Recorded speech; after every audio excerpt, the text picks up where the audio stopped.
Olá, queridos, bom dia, como diz meu amigo aqui do lado, boa tarde, boa noite, que eu não sei a hora que você vai nos assistir, mas hoje, domingo, 28 de junho de 2026, esse vídeo, ele está sendo gravado para atender justamente a um domingo da igreja no Rio de Janeiro, que é um dia reservado exclusivamente para a igreja estar nas casas. A gente chama de o Domingão da Igreja nos Lares, embora a gente creia que a igreja está nos lares todos os dias, não é isso? Com vocês, meu amigo Daniel Franco. Fala, galera do IR Talk. IR Talk foi o nome que foi escolhido aí para ser o nome do nosso podcast. Como ele falou, né? Bom dia, boa tarde, boa noite aí para quem está nos assistindo. Eu espero que hoje a gente tenha aqui uma conversa, como as outras também já foram, edificante, que siga sendo dessa forma, tá bom? E hoje a gente tem um tema bem interessante para a gente poder conversar. Eu creio que vai ser assim algo que vai fazer, com certeza, a gente refletir de um ponto interessante. Hoje a gente quer falar um pouco sobre autoridade e vulnerabilidade, mas dentro de um aspecto que envolve discipulado e igreja na casa. Tá bom? Ok. Então, my vamos lá. Tá pronto aí, Matheus? Tudo certo? Tudo pronto? Matthew. Bem, então, galera, é o seguinte. Vou fazer aqui uma introdução, só para vocês entenderem um pouco do contexto. Essa semana agora, na verdade, algumas semanas atrás eu comecei a fazer uma leitura. E essa leitura fala um pouco sobre aspectos de autoridade e vulnerabilidade. E eu achei interessante isso e comecei a refletir sobre esse tema dentro do assunto que a gente vive aqui como igreja, né? Você que está acompanhando a gente, você já percebeu que a gente tem falado muito sobre discipulado, igreja nas casas, né? Foi basicamente esses dois temas aí que a gente mais trabalhou, discipulado e igreja nas casas. E eu comecei a refletir muito esse assunto dentro da nossa realidade. A pessoa que escreveu esse assunto, ela está abordando isso dentro de uma outra perspectiva, mas eu comecei a ver como isso é real e como isso se encaixa muito na nossa realidade de igreja, naquilo que seria talvez o nosso DNA de uma igreja que vive relacionamento como base, como uma forma intensa. Isso que a gente busca porque a gente acredita que de fato a vida cristã ela poderia, vamos dizer assim, né, se resumir ali no relacionamento com Deus e no relacionamento com as pessoas, né? Amar a Deus e amar as pessoas. Isso não tem como acontecer sem relacionamento. Então, por a gente acreditar nisso, relacionamento é uma coisa chave para nós. E aí, dentro desse assunto, quando o irmão lá que está escrevendo esse assunto, ele vai desenvolvendo ele vai falar algumas coisas sobre o desenvolvimento humano, que também é outra coisa que a gente fala muito aqui. A gente fala muito sobre alcançar maturidade, sobre se parecer com Jesus. Então, ele está falando que dentro do aspecto do desenvolvimento humano, esses dois pontos, a autoridade e a vulnerabilidade do ser humano, elas precisam caminhar juntas. O ser humano ele precisa experimentar autoridade e ele precisa experimentar vulnerabilidade para ele conseguir se desenvolver e se tornar uma pessoa plena. Eu não sei se você está, de repente, se você já está começando a entender um pouco do que eu estou querendo, onde eu estou querendo chegar, mas talvez você já esteja pensando um pouco nesse assunto na vida do próprio Jesus. Jesus é uma figura, a gente vai conversar sobre isso aqui, mas aí dentro de alguns exemplos, né, que a gente poderia usar para ilustrar essa realidade, eu vou pegar um aqui só para você poder entender um pouquinho melhor o que eu estou querendo dizer. Vamos lá. Um policial em serviço, ele está ali investido de autoridade. É uma autoridade que ele recebeu do Estado para que as leis, né, sejam cumpridas ali onde ele está exercitando, né, o trabalho dele, exercendo o trabalho dele. E ele está ali numa rua e tal. E aí, de repente, esse policial, ele precisa fazer uma abordagem. Por exemplo, ele vai ter que parar, sei lá, um carro suspeito, ele viu uma pessoa suspeita, e ele, né, no uso e no exercício dessa autoridade que ele recebeu, né, é interessante, aí nós temos uma autoridade delegada, que ele recebeu do Estado, mas também tem um outro tipo de autoridade também que ele desenvolveu ali. Ele desenvolveu também uma autoridade do treino que ele recebeu para lidar com armas, exatamente. Então ele sabe, ele aprendeu a fazer uma abordagem, a chegar numa pessoa e, se for necessário, até, né, de repente fazer o uso lá de uma arma de fogo, ele vai ter que lidar com aquele cenário. Mas ao mesmo tempo, olha que coisa interessante, ao mesmo tempo, quando ele vai para aquela abordagem, ele também está totalmente vulnerável, porque ele não sabe quem ele vai encontrar ali, né, naquele lado. A pessoa às vezes já pode estar armada, a pessoa às vezes já pode querer, inclusive, ter uma ação antes do próprio policial chegar. Então ele fica numa situação complicada. Então a gente está falando aqui de uma profissão, para quem exerce isso e vive isso na rua constantemente, sabe que é isso. Você tem que lidar com a autoridade, mas também você em algum momento vai ser vulnerável. Isso, agora preste atenção nesse detalhe que é importante. Isso se você quiser exercer essa profissão da maneira correta e de uma maneira digna. Por quê? Se você quer ser um policial onde você exerça apenas a autoridade, você elimine a vulnerabilidade do teu trabalho, você vai começar então a entrar numa zona de abuso, né? Você vai começar a abusar dessa autoridade e você vai começar, imagina essa situação, numa abordagem dessa, se o policial ele quiser eliminar a vulnerabilidade, ele pode de repente já ter ações que seriam acima daquela medida que é pedida para aquele momento, e ele pode acabar cometendo algum tipo de abuso, algum tipo de erro, ele pode ser mais agressivo do que realmente a situação pede, ele pode inclusive acabar como a gente já viu. Inclusive, eu estou até lembrando aqui de um caso que aconteceu, se não me engano, até em São Paulo, alguns meses atrás, de uma pessoa que numa abordagem, né, uma policial acabou disparando a arma numa situação, inclusive, que todo mundo entendeu que nem era necessário nem o uso de uma arma de fogo. Mas a pessoa, para querer naquela hora eliminar toda possível vulnerabilidade naquela situação, ela acabou fazendo uso da arma de fogo, matou uma pessoa que até então, né, não tinha cometido nenhum crime, e é uma situação muito triste. Bem, esse é um cenário onde a gente vai lidar, né, com a autoridade e vulnerabilidade ali presente numa mesma situação.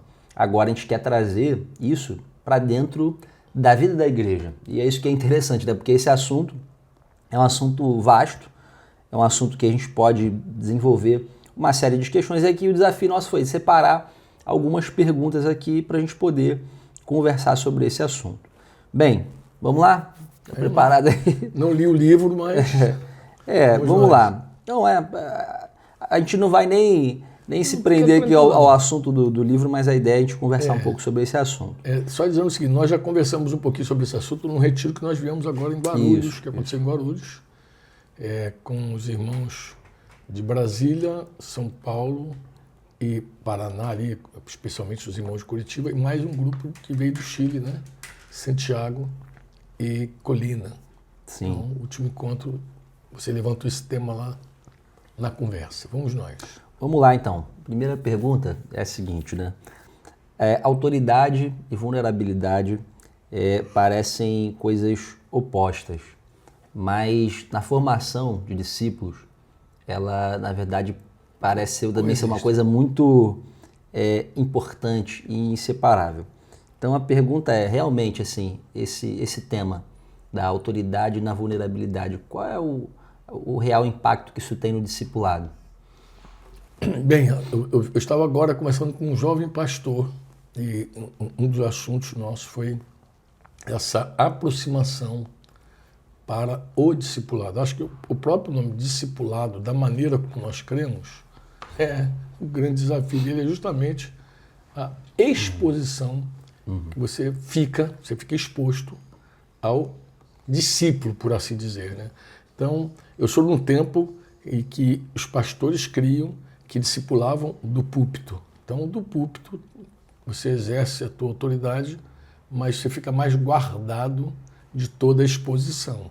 Eu acho que o momento mais exposto do pastor era a porta, quando ele se despedia à porta, os irmãos, Pai do Senhor, volte sempre, Então, eu me recordo, Daniel, quando eu tive contato com a obra de fazer discípulos, na verdade um livro chamado O Discípulos, de Juan Carlos Ortiz, nos desafiou a todos que caminhavam ali em Adulão para um relacionamento. Eu me recordo que eu já estava contemplando a obra da igreja ali, a liderança e tal, e fiquei pensando o grande desafio que era levar pessoas para casa, embora eu já fazia isso de forma inconsciente. Sempre gostei de levar pessoas para casa. Mas eu vi quando a gente começou a compartilhar a visão da obra, como algumas pessoas resistiram, alguns irmãos investidos de autoridade resistiram, justamente por essa exposição. Sim. Vou me tornar vulnerável. E para pensar, você vai falar de assuntos, você vai dar ensinos, né? Porque o discipulado não é só você pregar para ganhar, mas especialmente ensinar para que a pessoa obedeça.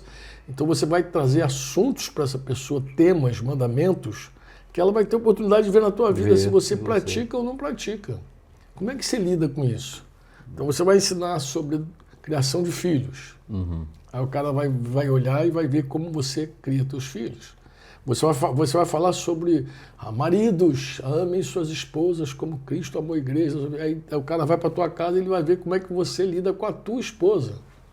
E claro, que se você não for um cara hipócrita, se você for uma pessoa autêntica, as pessoas verão tuas falências, tuas dificuldades, né?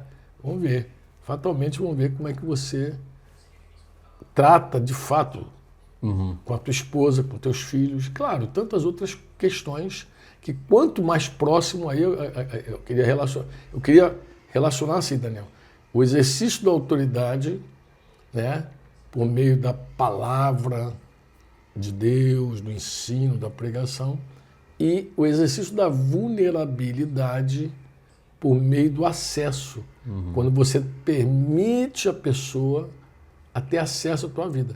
Como a gente entendeu que discipulado era essa comunicação da vida, essa transmissão da vida, esse modelo inspirador, meu querido, aí não tem como você exercer só autoridade e não ficar exposto, vulnerável ao discípulo. E se a pessoa quiser só a autoridade, o que vai acabar acontecendo nessa relação? Eu creio que vai acontecer o que Pedro advertiu lá na primeira carta, capítulo 5, quando ele fala...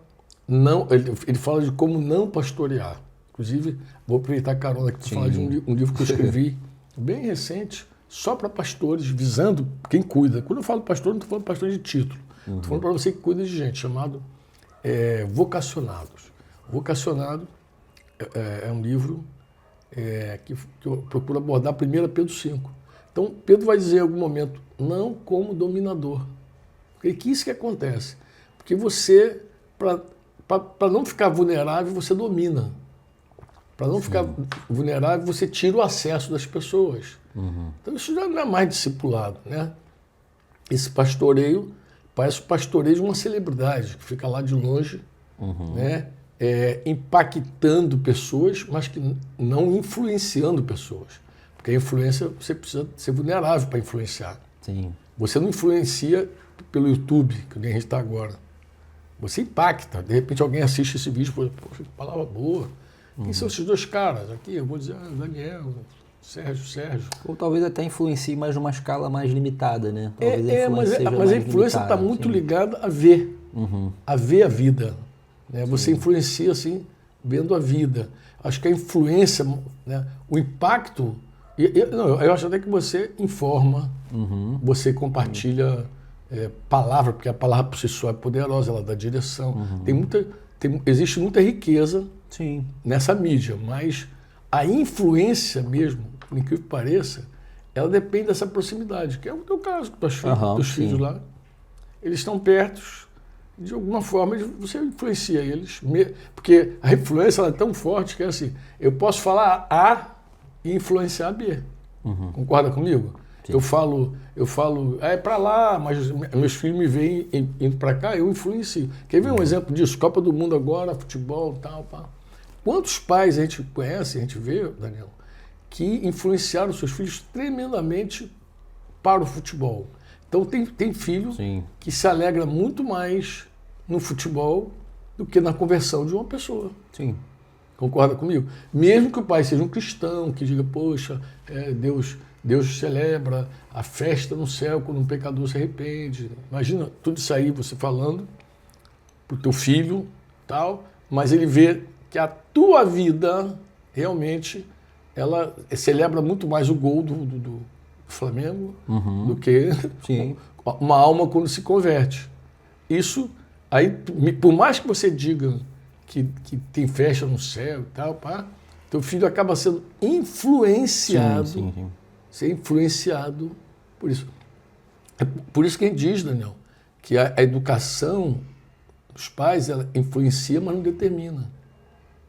Porque o que acaba determinando são as tuas escolhas. Porque você também pode ter uma influência ruim dentro de casa. Claro, e pode seguir outro caminho. E seguir outro caminho. Né? Então, nesse sentido que eu falo de influência, eu falo essa influência mais poderosa. Ela é tão poderosa que mesmo que você diga que o caminho é à direita, você pode influenciar os outros indo para a esquerda por causa pelo teu estilo exemplo. de vida. Perfeito. Teu exemplo. Perfeito.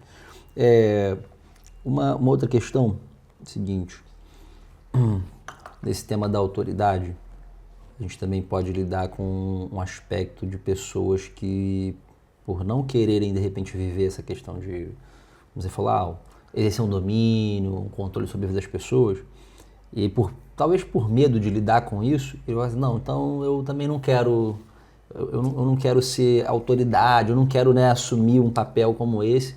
E qual o impacto disso na vida da igreja? Então, Daniel, é aquilo que a gente fala, né? A omissão e a ação. Eu costumo dizer assim, o abuso não autoriza o desuso. Uhum.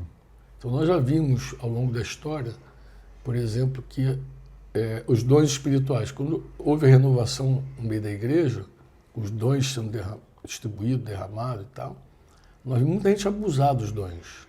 E hoje, por conta disso, muita gente não acredita nos dons, não quer os dons. Não, isso para lá, isso traz muito dano. Rejeita os dons do Espírito Santo. E a gente costuma dizer o seguinte, cara, o abuso não autoriza o desuso. A autoridade é a mesma coisa. O uso equivocado da autoridade, o abuso, o mau uso da autoridade, não autoriza o desuso da autoridade. Então, essa desculpa de que eu não quero ser um dominador, não quero ser um cara autoritário e se esconder, vou falar de novo da família. Muitos pais se utilizam desse expediente. Muitos pais procuram não exercer autoridade para evitar conflitos que, de repente, eles tiveram por abuso dos seus pais. Então, agora com meus filhos, eu evito. O dano é grande, porque o abuso é danoso, mas a ausência também é danosa. Então, qualquer desculpa que alguém dê para não abusar da autoridade, no fundo, o que você quer mesmo é não ser vulnerável. Inclusive, se falando de pai e filho, você vê que os pais temem, a maioria pelo menos teme, que quando você vai tratar do filho, você teme que aquele filho de alguma forma te rejeite. Sim, e acaba rejeite pelo uso da autoridade. Aí você não quer essa rejeição. Mais uma vez, é o medo mais uma vez, é a vulnerabilidade. Isso, entrando em cena. Porque a vulnerabilidade não apenas permite alguém ver quem você é de fato, mas permite também te machucar. Te rejeitar, te atacar, te ofender. E você... Inclusive, é daí que vem aquelas posturas autoritárias para não serem atingidas, para não serem rejeitadas, não serem machucadas, não serem feridas. Aí levanta aquele muro que de proteção, que na verdade é um muro de divisão, né? Todo muro que você levanta para se proteger, no fundo você está se dividindo, se separando da outra pessoa. Então você cria aqui uma classe sacerdotal, um clero bem blindado, poderoso, né? Por N desculpas, e a outra pessoa que está do outro lado, ela fica inacessível, porque você é uma pessoa blindada, então ela não tem acesso a você, não te vê, mas também não pode te machucar, né? Não pode te ferir, se bem que acaba sempre. Uma questão interessante aqui, que você estava falando, eu estava pensando numa situação. A gente está falando da autoridade, de alguma forma, das pessoas poderem querer se apegar a isso, né? Eu só quero esse lado da autoridade sem ser vulnerável e fazer uso disso. Mas você também acha que é possível a gente encontrar pessoas que, ou se você já viu de repente no meio da igreja isso acontecer, pessoas que querem só a vulnerabilidade, de alguma forma tirar algum proveito disso, querem se apegar, sabe, esse lado da vulnerabilidade para fazer uso dela? Bom, Daniel, então, a gente vive num mundo muito complicado. Deixa eu voltar aqui, deixa eu dar voltar no assunto, que eu acho que vai conectar com isso. É o seguinte, muita gente, por não ter acesso a uma autoridade, acaba se utilizando da internet como um tribunal. Eu tenho já falado isso há algum tempo atrás, né? Constituiu a internet um tribunal para quem a internet julgue. Então você é uma autoridade que eu não tenho acesso, que eu não tenho como te atingir, você está blindado, você é um dominador, um autoritário. Aí eu vou para a internet e espero que de alguma forma a internet te atinja. Eu não tenho como chegar, te atingir. Às vezes eu tenho até medo de você, mas eu espero que a internet cumpra esse papel e faça esse papel de atingir você. Então, é um tribunal constituído. Mas também eu vejo pessoas, aí em cima do que você perguntou, de que uma vez vulnerável e fragilizado e sendo machucado por conta de tudo, se beneficia, levando também para a opinião pública, mostrando toda a sua ferida, sua dor, como fui atropelado, como eu baixei a guarda para o Mateus, e o Mateus me machucou, como o Daniel me pisou, me maltratou e tal. E eu levo também para a opinião pública para eu ter algum benefício. Né? Eu ter benefício. Eu costumo dizer que ferida usada não é curada. Então existe um benefício em só ser vulnerável também, você pode tirar benefício disso? Eu creio que sim, porque se não fosse isso, a pessoa não usaria das suas feridas para pedir esmola. Perfeito. Então, muita gente hoje, inclusive hoje, ela, uma vez vulnerável e machucada, ela expõe toda a sua miséria para algum benefício. Eu sei que o discurso em geral a gente tem que impedir que problemas como esse sigam acontecendo, né? Que outras pessoas sejam abusadas, coisa e tal. Né? Mas você sabe que na esteira vem benefícios, né? Vem carências tentando ser supridas pelas pessoas que vão se aproximar, se acercar, que vão querer, oxa, não sei o quê, pobrezinho, coitado de você, blá, blá, blá. Então, mano, eu acho que se tratando de carne, as pessoas se aproveitam de tudo, tanto da autoridade quanto da vulnerabilidade. E na sua visão, o que seria uma vulnerabilidade saudável? Saudável. Algo saudável. Eu creio que você citou exemplos de coisas mais... dessas coisas mais... Vamos colocar assim, né, do nosso conteúdo cristão, coisas mais carnais mesmo, né? Que às vezes as pessoas podem não se atentar, mas está ali. Parece às vezes algo, né, legal, algo ali, tá se expondo, tá se abrindo, mas em algum momento também isso pode ser algo, como você falou, né, algo ruim, pode estar vindo com uma motivação totalmente ruim por detrás. Mas o que seria algo saudável nesse sentido? Então, nós só temos um modelo. É o modelo verdadeiro, que é Jesus Cristo. Perfeito. Então, Jesus, ele para mim é modelo de tudo de bom. E especialmente também como exercer autoridade e ao mesmo tempo ser vulnerável. Porque, imagina, o fato de Jesus se tornar homem, ele já se tornou vulnerável. É isso aí. Já se fez vulnerabilidade total. Ele não precisava se fazer homem, mas ele se fez homem. E, claro, buscando alcançar, buscando salvar, buscando cumprir a vontade do Pai, ele se expôs. Eu acho que a primeira grande chave desse assunto é o seguinte, se tornar vulnerável para você ganhar, para você amar, para você também... porque Jesus se fazer um é muito interessante, né? Disse que nunca ninguém jamais viu a Deus. Né?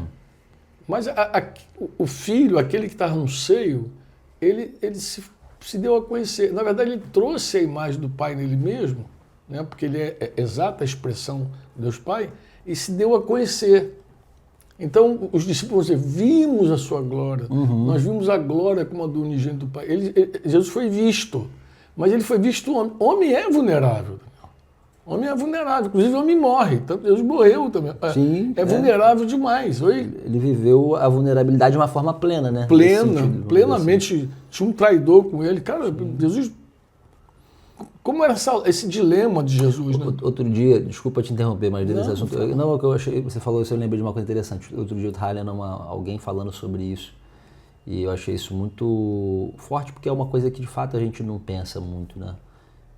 Que até na própria crucificação de Cristo, embora, claro, a gente estava ali pensando em toda a dor física que aquilo gerou, mas tem uma coisa que acaba não sendo retratada muito por uma questão, né, obviamente, de senso ali, né, vamos dizer, dessa ética, mas Jesus estava nu, né? Alguém estava falando isso, que Jesus estava completamente nu, ele ficou completamente despido ali, então, além de toda a dor, ainda havia essa vergonha desse nível de exposição máxima ali do que ele estava, como ser humano, estava vivendo. Um negócio muito forte. Tem um texto de Hebreus, eu creio que é versículo 2 de Hebreus, mas você pode conferir aí se é 2 ou se é o 3. Né? Vou pegar aqui, estou com meu celular também, que eu acho esse texto muito interessante, Daniel. Eu acho que fala dessa vulnerabilidade também, que é Hebreus 12, depois de ele ter falado ali sobre os heróis da fé, aí no versículo 3, né? 2 não, é 3. O 2 prepara o 3, né?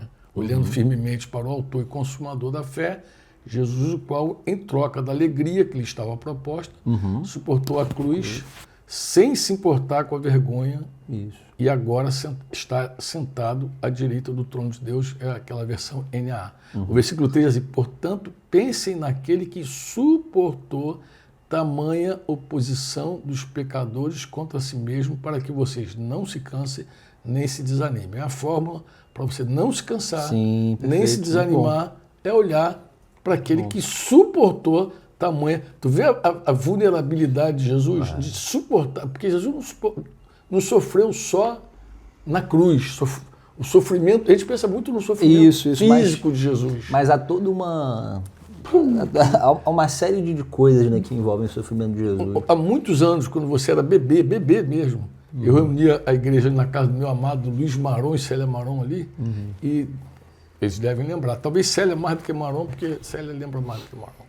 E eu fiz eu fazia assim um questionário com os irmãos, assim, perguntava, aquelas dinâmicas de grupo da igreja na casa. E eu perguntei assim, eu dei um trabalho, uma tarefa para os irmãos, que era o quê? Eles estudarem nos evangelhos sobre Jesus e descobrir tudo que Jesus sofreu. Foi muito interessante, porque a gente lembrou que Jesus foi rejeitado no ventre. Não por Maria, mas por José. Jesus foi exilado quando criança. Interessante. Foi para o Egito.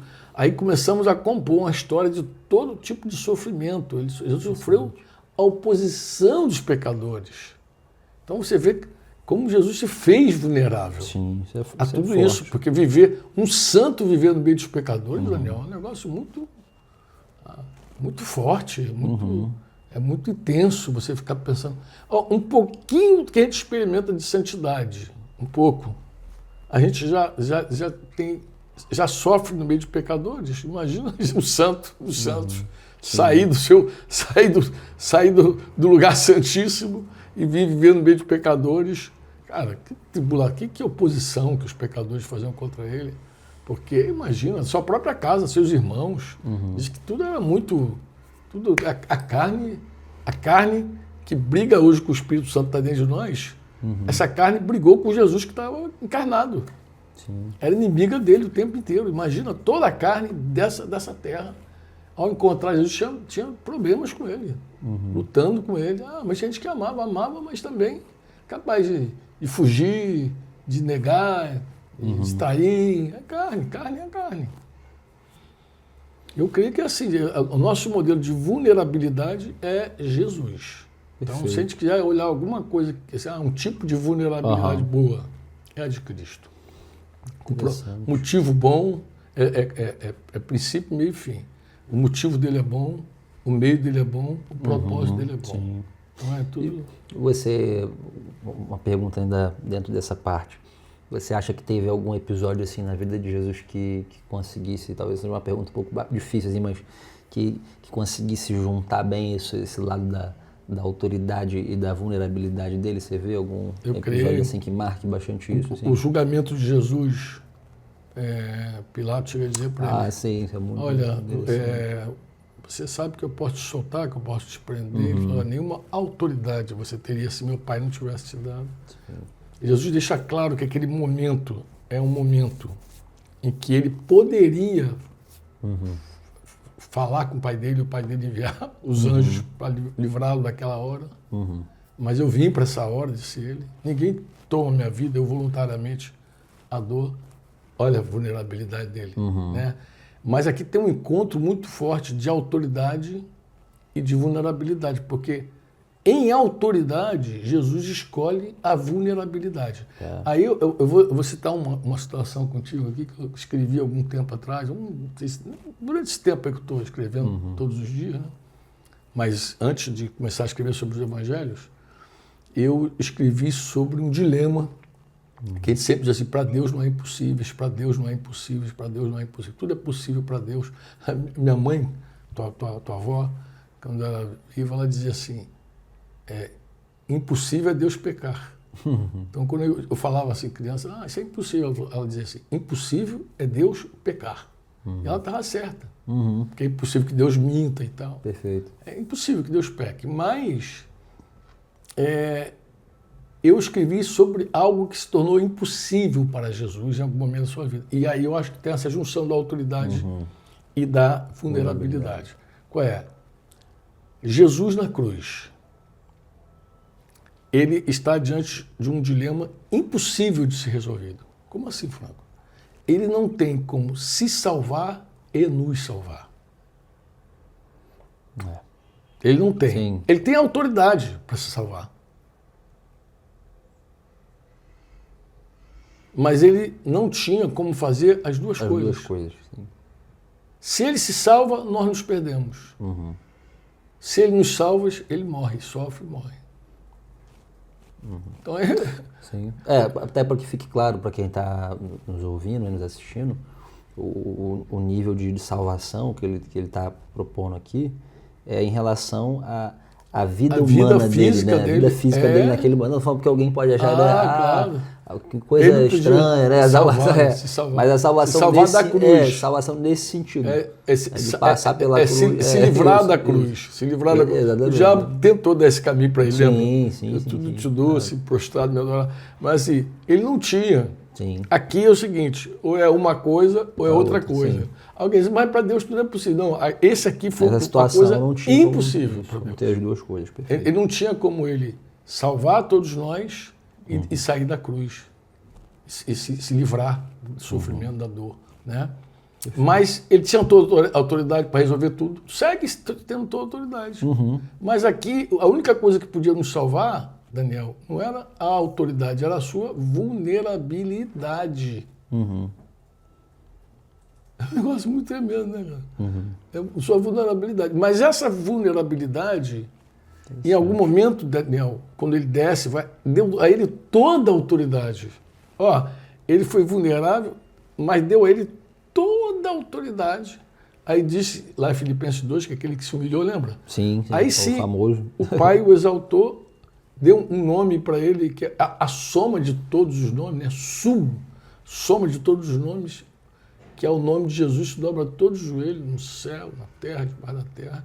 Toda língua confessa que Jesus Cristo é o Senhor, para a glória de Deus Pai. Eu queria dar só um toquezinho, que eu não sei quanto tempo a gente está conversando aqui, talvez já tenha avançado, mas é assim, o que tem isso a ver com a igreja nas casas?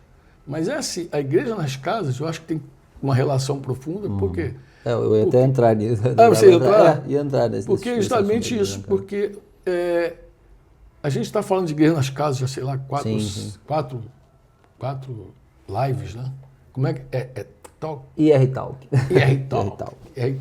Então, a gente está aqui já nessa conversa, já se repetindo, mas é assim, a vulnerabilidade que muitos temem para não perder a autoridade. No caso de Jesus, foi o contrário, foi assim, foi essa vulnerabilidade que possibilitou Jesus resgatar tudo, toda a autoridade. Isso é muito legal. Porque ele cria o homem, ele dá toda a autoridade para o homem sobre a terra e o homem entrega para Satanás. Sim. Agora, desculpa, para aproveitar e estar falando sobre autoridade, acho que é legal a gente também dar seria legal dar essa luz também para quem está aí nos assistindo. Autoridade a gente recebe, mas também a gente pode desenvolver a autoridade. E existem níveis, né, de autoridade.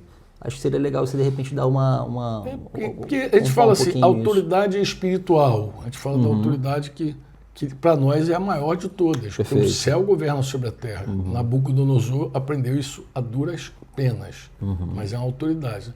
Mas na terra também toda autoridade acontece aqui. Mas quem acaba delegando essas autoridades todas é Deus. Paulo diz lá em Romanos 13 que aqueles juízes são autoridades, porque eles são ministros de Deus, são servos de Deus, e Deus vai distribuindo autoridade. Mas isso é uma autoridade também que a gente chama de autoridade moral, aquela autoridade que você conquista, porque você não apenas fala, você vive o que fala. Que era bem um pouco do que Jesus comunicou para os religiosos da sua época, para os homens da sua época, porque eles diziam assim, ele não fala como os fariseus, mas podia estar falando a mesma coisa. Mas a diferença não era o assunto, a vida dele. Era que Jesus tinha uma autoridade moral. Ele fala com uma autoridade, que autoridade? Ele vive o que fala. Então essa autoridade moral também tem um peso, né? E tem aquela autoridade que a gente chama de autoridade funcional, que a pessoa desenvolve por uma habilidade, a que você citou aí. Eu gosto muito de contar a história dos 4 amigos, a parábola dos 4 amigos, para ilustrar essa autoridade funcional. Os 4 amigos estavam no carro viajando, um é policial, o outro é mecânico, o outro é médico. Essa é boa. Né? Eram 3 amigos ou 4 amigos? Acho que eram 3 amigos, são 3 amigos. Botei 4, mas são 3 amigos. A autoridade dos 3 amigos. A gente usava assim. Um é policial, um é médico, um é mecânico. Aí eles chegam adiante, tem um acidente na estrada, aí tem um corpo no chão, tem um carro parado, trânsito, caos, e eu saio perguntando lá para os discípulos assim, quem é que possui autoridade funcional para atender o corpo ali estendido no chão? Vou botar logo, que é a prioridade 001. Perfeito. Aí todo mundo já é o médico, claro, joia. Mas quem é que tem autoridade para arrumar o trânsito, aquela bagunça lá? É a polícia, o cara policial. E quem é que é a autoridade para ver o carro? O mecânico. Então, assim, existe uma autoridade funcional. Isso é tão legal a compreendê-la, porque quando o homem compreende, por exemplo, ele não tem tantos conflitos com sua esposa em casa, ao receber, conceber, aceitar que a sua esposa em casa possui uma autoridade funcional. Tem coisas que na tua casa eu te falo. Tua mulher entende muito mais do que você e ela vai falar melhor do que você. E é melhor você ouvir e atender, porque na verdade ela é uma autoridade funcional. Ela entende mais e talvez até outros assuntos tua esposa domine melhor do que você, e aí cabe você ouvi-la como uma autoridade funcional. Eu acho que isso aí, claro, tudo isso, mas existe uma autoridade que é a coluna de tudo, aquela autoridade espiritual, aquela que vem sobre tudo, e está tudo atrelado a isso aí. Uma questão, autoridade espiritual, talvez seria uma união de algo que você recebe e desenvolve, porque a autoridade espiritual, né, Deus dá, mas de alguma forma também a gente pode dizer que o ser humano ele trabalha para desenvolver isso também? Eu penso que sim, porque essa autoridade moral, por exemplo, você recebe autoridade espiritual, você recebeu unção pastoral, tal, você recebe uma autoridade espiritual, né? Mas como é que você ganha essa autoridade moral? Aí é a contrapartida, né? É uma coisa que tem que ser É a contrapartida. Você vê que tem uns caras lá no dia do juízo que eles têm autoridade espiritual. Em teu nome expeli demônios, em teu nome curei enfermos, em teu nome fiz maravilhas, mas a autoridade moral deles é 0. Jesus falou assim, aparta de mim, porque eu não conheço vocês que praticam iniquidade. Então, não é uma autoridade espiritual apenas. Deus te dá autoridade espiritual e você exerce coisas maravilhosas em nome de Jesus, porque Jesus tem toda a autoridade no céu, na terra e debaixo da terra. Só que eu acho que nós precisamos desenvolver uma autoridade moral, né, moral mesmo, sustentado pela autoridade espiritual, um temor e tremor, desenvolver a nossa salvação, desenvolver essa autoridade moral para a gente de verdade ter uma autoridade moral também para falar, né? Porque senão quando você não tem autoridade moral, por exemplo, na tua casa, teu filho vai dizer assim, poxa, meu pai é um hipócrita. Ele fala uma coisa e faz outra, né? Eu fui criado por alguns adultos que diziam assim, faz o que eu falo, mas não faz o que eu faço. Os caras lá, mandando todos e querendo que as crianças obedecessem a eles por conta da autoridade, que era uma autoridade mesmo, adulto, era meu tio mesmo, entendeu? Todo mundo estava ali naquele contexto, era tudo autoridade, mas moral não tinha. Aquilo que eu falei da influência, moral não tinha. Interessante.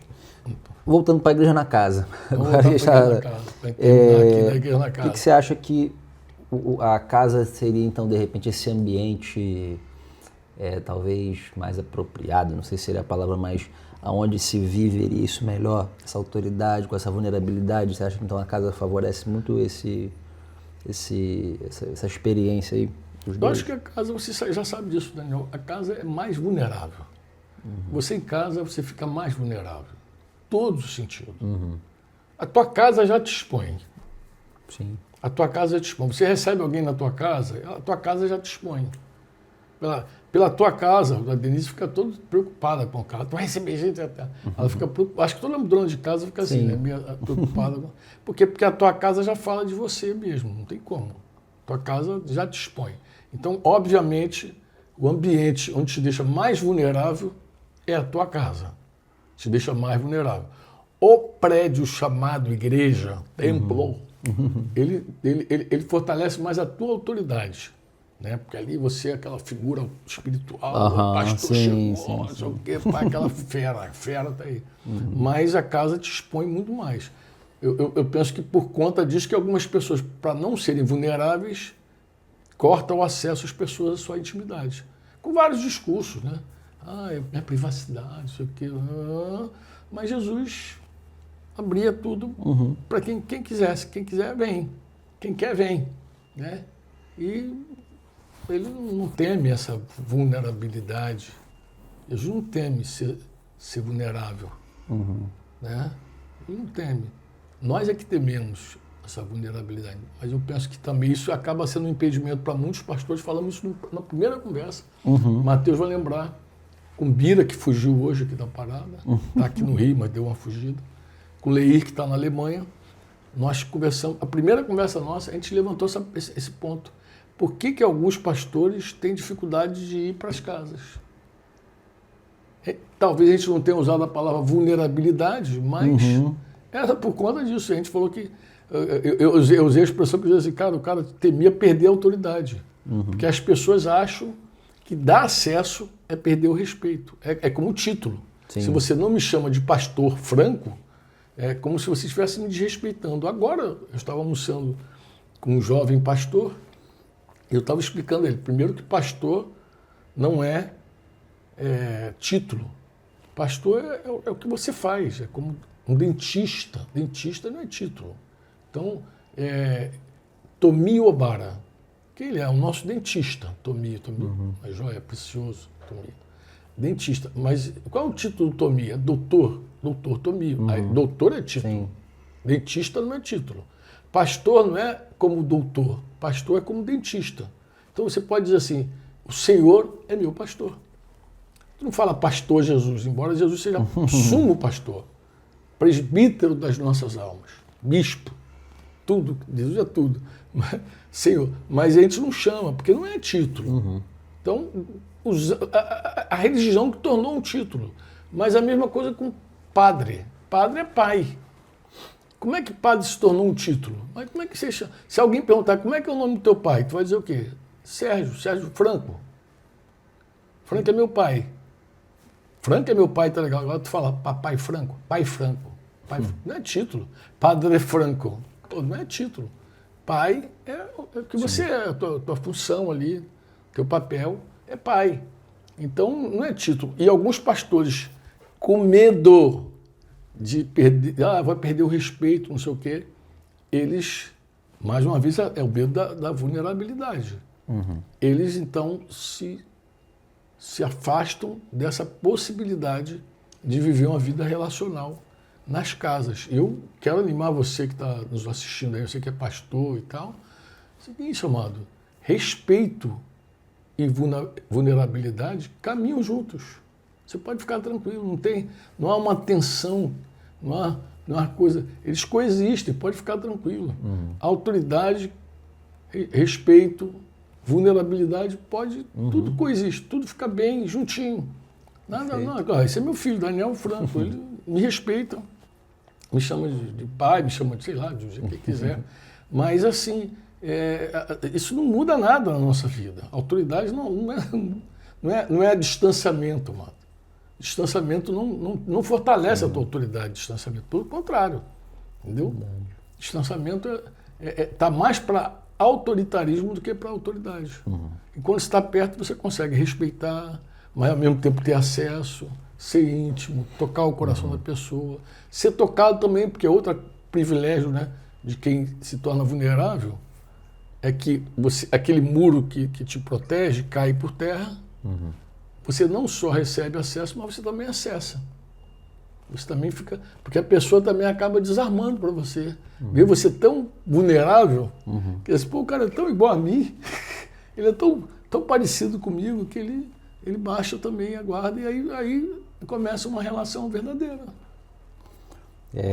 Para a gente agora dar Terminar, né? fazer uma conclusão assim, desse assunto, hoje eu pensei da gente falar de algo prático, assim, como que seria na prática, né, voltando, mantendo dentro desse tema que a gente está falando aqui, para a pessoa desenvolver de fato a maturidade dela. Acho que todo mundo de alguma forma compreendeu que a gente não, né, se a gente quiser realmente se desenvolver plenamente, a gente vai ter que exercer, né, as habilidades, as coisas que Deus nos deu, os dons, né, a gente precisa crescer nisso, né, alcançar um nível de autoridade nisso, mas ao mesmo tempo sendo vulnerável, porque se a gente não for vulnerável também a gente não vai lidar com os desafios que Deus vai colocar também no nosso caminho.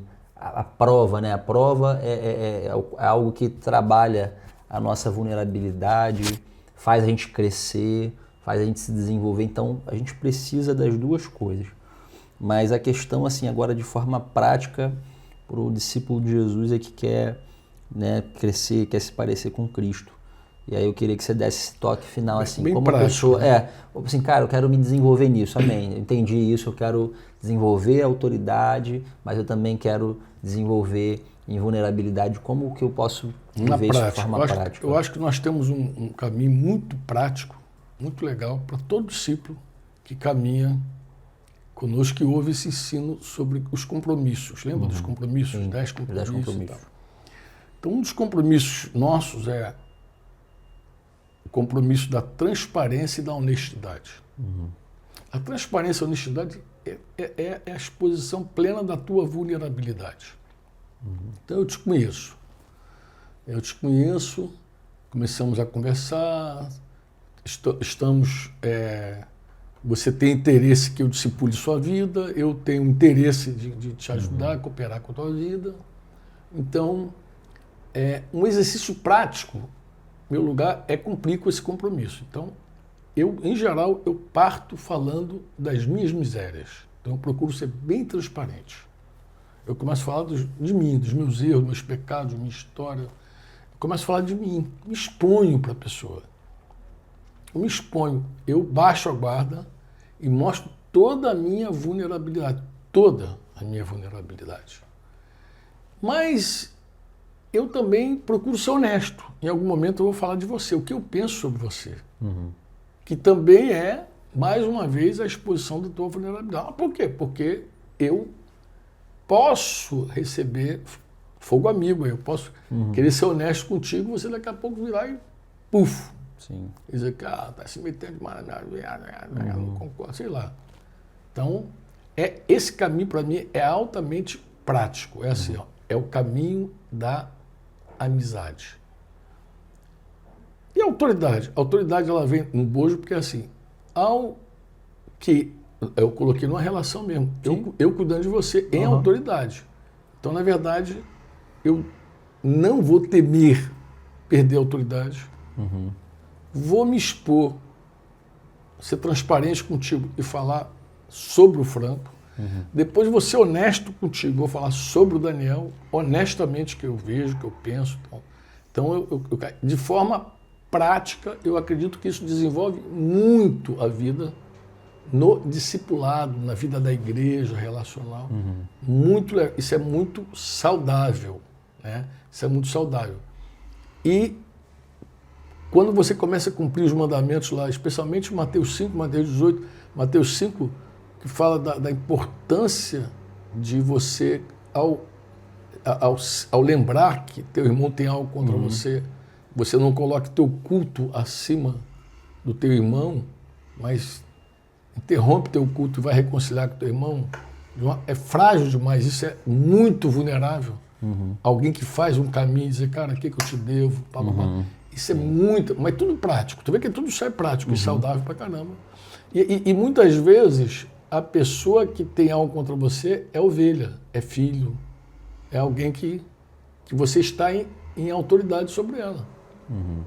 Então muita gente não faz esse caminho por medo de perder a autoridade, com medo de expor sua vulnerabilidade, mas é altamente prático. E outra coisa também é de Mateus 18, se teu irmão pecar, vai arguí-lo entre ti. Ele só não fala que condição está irmão, se o irmão está sob, se o irmão caminha em autoridade, se está sob a autoridade ou exerce autoridade sobre você. Mas esse exercício também de ganhar teu irmão, de arguir, não acusar, não julgar, de perguntar ao teu irmão e ouvir teu irmão e tem mais, não só ouvir e acreditar no que o teu irmão está dizendo. Porque se teu irmão mentir, não é para você que ele está mentindo para Deus. Perfeito. Então você vai arguir, ouve teu irmão, quando você quer ganhar mesmo teu irmão, você ouve com carinho teu irmão. E o que o teu irmão falar, acate, não seja juiz sobre a vida do teu irmão. E aí eu creio que isso é altamente prático. Na verdade, a vida cumprindo os mandamentos é altamente prático. Perfeito. Aí entra nas mutualidades todas lá. Sim. Altamente prático para você tanto ser vulnerável quanto crescer em autoridade. Até hospedada, né? Hospedai-vos uns aos outros sem murmuração. Cara, hospedar, tu abre tua casa, tu fica exposto à beça ali, né? São coisas assim que tu vai. Tô falando, receber a igreja em casa, hospedar a igreja, hospedar um hóspede, alguém que fica contigo há algum tempo, é outra forma também de você exercitar isso, né? Ela vê tua vida, ela vê tua casa, vê teu coração. Né? Acompanha de forma mais íntima, né? De forma mais íntima. Porque não dá para usar máscara o tempo inteiro. Né? Em algum momento essa máscara cai. Eu não sei se eu cumpri, se eu atendi tua pergunta aí, entendeu? E eu sei de uma coisa, acho que vale a pena dizer assim. Isso é um exercício nosso, mas eu me lembro de Denise Franco, minha esposa dizia assim, eu nunca vi, de verdade, deixa eu dar um testemunho sobre eu nunca vi Denise querendo exercer autoridade sobre nenhuma irmã. Nunca vi assim, mas eu quero aqui, não. Eu sempre vi Denise com amigas, e falando dela, falando dos problemas dela. Acho que Denise, ela se mostra muito vulnerável para as irmãs. Mas eu vi, ao longo dos anos também, como isso fez bem para a relação. Eu vejo que muitas irmãs se sujeitam de coração a Denise. Mas não porque ela tivesse posto, tal, nada. Mas eu sempre vi Denise assim. Eu me lembro de uma conversa há muitos anos com Denise, a gente conversando sobre isso. Eu vi Denise então. Ela falou, são todas minhas amigas, minhas companheiras e pronto. É uns aos outros e pronto. Mas isso não comprometeu nem um pouco a autoridade dela. Nem um pouco. Pelo contrário, eu vi. Só fortaleceu. Isso só fortaleceu. Então, eu creio que essa questão é uma questão que, para nós, ela se tornou uma grande verdade. Não há separação. Se você quer crescer em autoridade, cresça em vulnerabilidade também. Não há como você separar. Não há como só vou crescer em autoridade. Não, para você crescer em autoridade de verdade, você precisa crescer em vulnerabilidade. A primeira vez, filho, que eu fui disciplinado, vários irmãos me procuraram lá em casa para confessar pecados. Você conhece essa história, né? Sim. Já deve ter ouvido várias vezes, né? E um dos camaradas me contou um pecado tão cabeludo. Ele não era cabeludo não, mas o pecado dele era muito cabeludo. Cara, que eu falei, amado, procura outra pessoa, vai falar com o outro, vai falar com o Marcão, vai falar com outro irmão, outro pastor. Ele falou assim, por que falar comigo? Ele falou, pô, Franco, porque depois da tua disciplina eu vi que você é um pecador igual a mim. Então eu pensei comigo, Franco vai me entender porque Franco é um pecador. Olha que coisa interessante. Quando eu estava sendo disciplinado publicamente, porque foi a primeira disciplina que essa igreja aprovou, foi a minha, pública. A gente estudou sobre disciplina e aplicou no Franco, logo de cara. Numa reunião pública, de domingo à tarde. Tinha um amigo lá que eu convidava, um oficial do Exército que eu convidava o tempo inteiro para nos visitar, um pastor da Assembleia dele. Ele nunca foi, nesse dia ele foi. Nesse dia ele foi com a sua família inteira. Eu falei, meu Deus do céu, apareceu. Pensa numa reunião abençoada, cheia de gente. Foi. E eu pensei assim, acabou. Eu até falei com o Denis Freire, ele disse que ministério rápido. Começou rápido e agora já caiu rapidamente. Funcionou o contrário. As pessoas, elas se identificam muito com a tua vulnerabilidade, com a tua fraqueza. Quando você é muito perfeitinho, as pessoas temem abrir contigo o coração. Elas temem. Mas quando você se vê real, né? Eu não quis me mostrar vulnerável. Eu sou esse cara, sou vulnerável mesmo. Mas isso teve um efeito na nossa vida muito legal, na nossa casa. O que é? A gente viu que expor nossas dificuldades, pelo contrário, atrai as pessoas. As pessoas se identificam contigo. As pessoas vêm e dizem, não, cara. Aí eu nunca mais esqueci desse irmão. Não, estou confessando para você, Franco, porque você é pecador igual a mim. Brincadeira, é verdade. A triste verdade. Mas ele ganhou força. Quando ele viu o povo Franco ser disciplinado, ele devia me considerar um cara assim, muito perfeitinho. Quando ele viu o Franco levar umas correções, ele falou assim, não, cara, eu vou abrir meu coração para o Franco. Porque o Franco vai me compreender, ele vai me entender. Isso encheu o coração dele de coragem para abrir o coração. É isso. Perfeito, excelente. Beijo. Galera, obrigado aí pela tua atenção. Espero que tenha sido edificante para você, como foi para mim que também esse bate-papo. E até a próxima. Fiquem na paz de Jesus. Até a próxima. Grande beijo. Valeu. Fomos.